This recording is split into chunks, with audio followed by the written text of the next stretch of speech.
One of the things I've noticed throughout my life is the pairing of the colors blue and red. I've noticed it in ads, TV, on products, in politics, and other places. The matching of those two colors are symbolic, and the symbolism has been around since the ancient times. The earliest time period that I've noticed color symbolism is the dynasty period with the ancient Egyptians. The ancient Egyptians developed paints and dyes of many colors, which they used in their paintings that were myth based. They also used these colors in their clothing and makeup. There are six main colors that were used. The colors were red, blue, green, yellow, and white. Red represents danger and excitement. Blue represents rebirth, heaven, and life. Yellow represents balance and strength. Green represents nature, growth, and life. White represents purity and cleanliness. They also use black, which represents fertility, new life, and resurrection.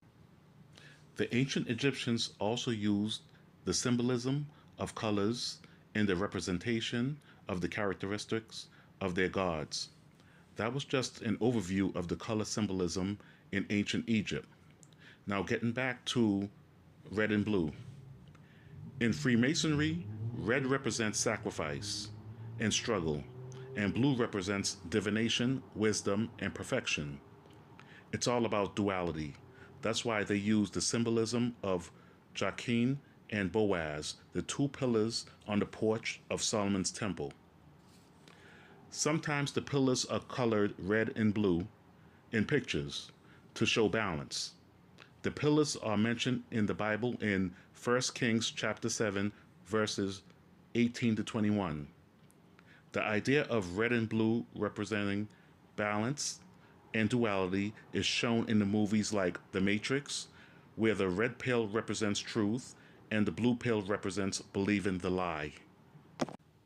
In the movie Star Wars, the Jedi represent good and have blue lightsabers, and the Sith that represent evil have red lightsabers.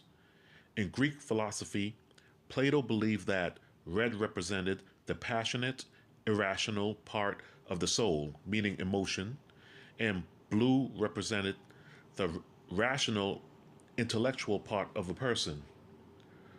From ancient times to current times, balance and duality has been suggested to people. It's all over the place in our daily lives. They say you can't have good without bad or positive without negative. It's all about accepting both in some capacity, like the Democrats and Republicans. In reality, neither should be accepted. The idea of matching red and blue is about getting people to believe in balance. The idea is that these two are linked and you can't have one without the other. That ideology should not be accepted. Thank you for watching this video. Have a good day.